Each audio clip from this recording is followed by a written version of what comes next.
इस वाले में क्या करेंगे, हमें 10 की वैल्यू दी है, तो 10 की वैल्यू गिवन है, तो यहाँ से हमारा पहले हमने क्या रखा, इसकी वैल्यू रखी 10 30 की वैल्यू कितनी होती है 1/√3। फिर यहाँ 10 30 के 1/√3 का होल स्क्वायर।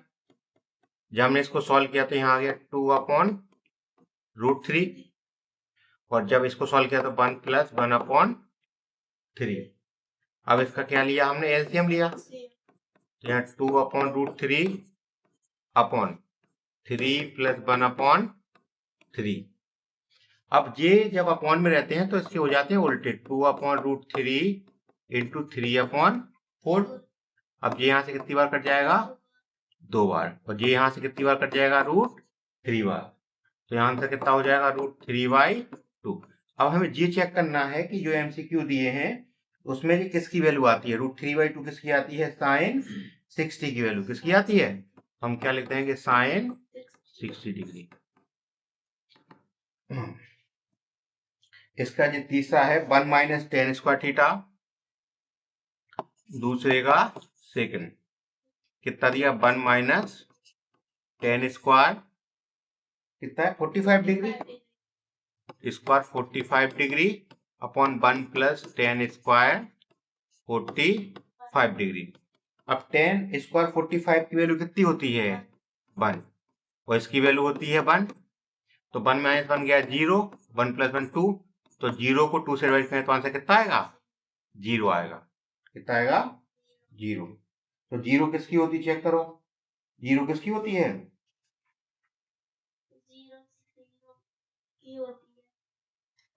हाँ 90 की तो होती है इनफाइनाइट, तो क्या हो जाएगी, ये 0 की हो जाएगी, कितनी की हो जाएगी, 0 की। अब थर्ड वाले हमें क्या दिया है, sin 2a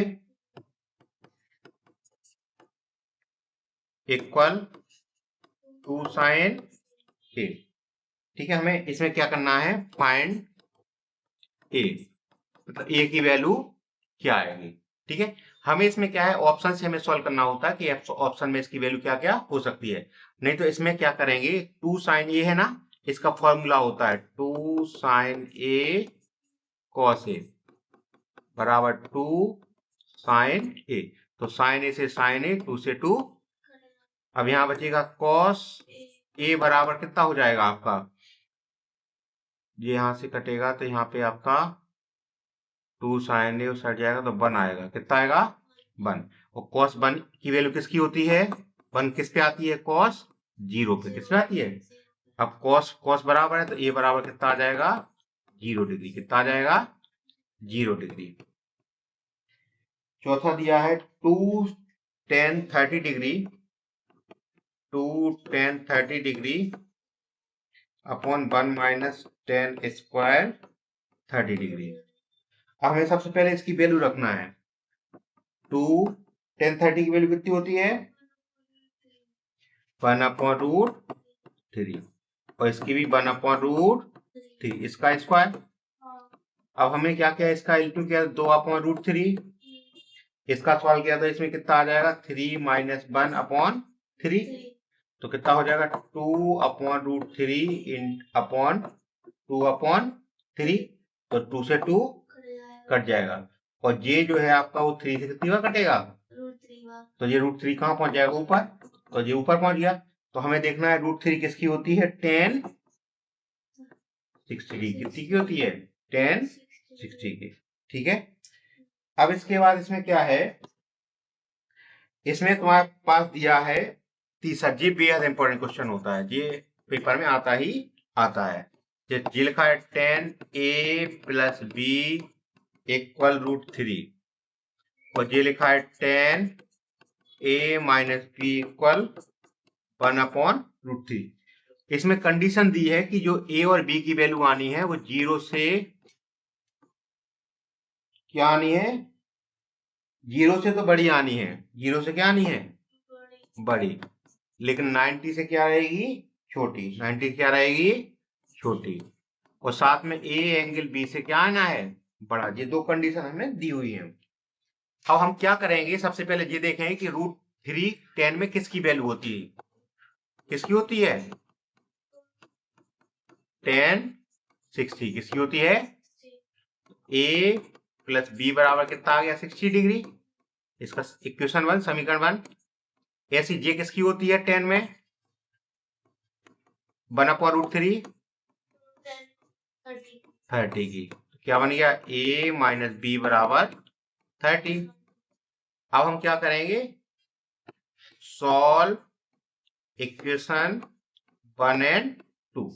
जब इसे हम सॉल्व करेंगे तो क्या होगा? a प्लस बी इक्वल कितना? 60 डिग्री और a minus B equal 30 degree. एक बार इनको प्लस कर देंगे। Add equation 1 and 2।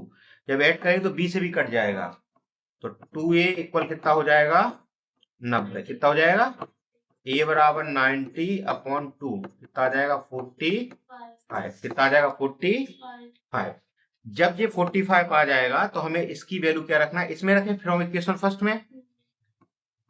From equation 1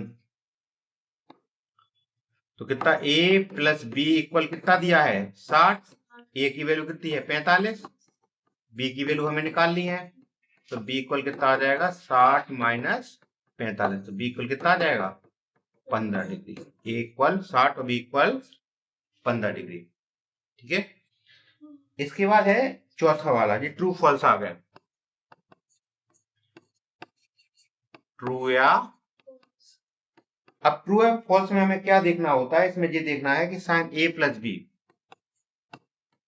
sign a plus B, sine a और साइन b, ये हमारा क्या है? फॉल्स है।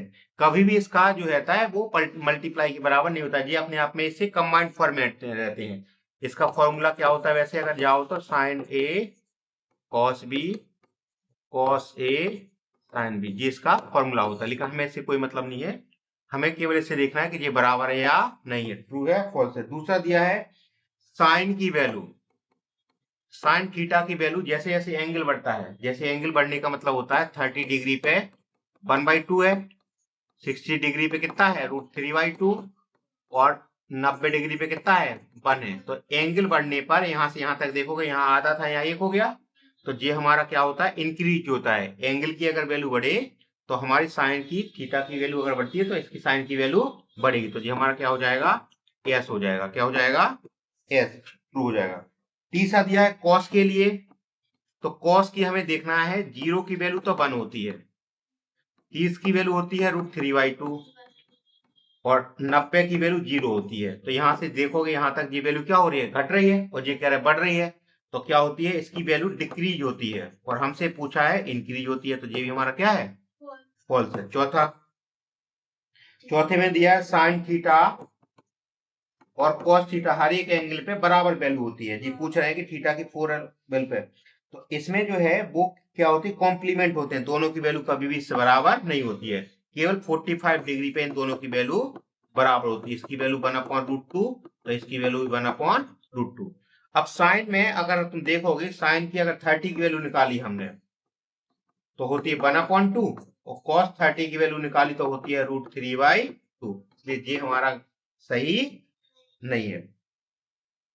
लास्ट वाला है, फिफ्थ वाला। इसमें पूछा है कि cot A is not defined by, cot A की वैल्यू इन्होंने क्या कहा है? 0 पे नॉट डिफाइंड है। 0 पे क्या है? नॉट डिफाइंड है। तो हमें देखना पड़ेगा कि A पे cot की वैल्यू क्या होती है। तो cot A की जो वैल्यू होती है वो आपकी 0 पे नॉट डिफाइंड होती है, क्योंकि इसको कैसे निकालेंगे? जिसका होता है 1/10, 10 की वैल्यू कितनी होती है? 10 0 की वैल्यू होती है 0। 10 0 की वैल्यू कितनी होती है? 0। तो किसी भी संख्या को जब 0 से डिवाइड करा तो उसका आंसर क्या आता है? इनफाइनाइट। इनफाइनाइट को बोलते हैं नॉट डिफाइंड, नॉट डिफाइंड। ठीक है।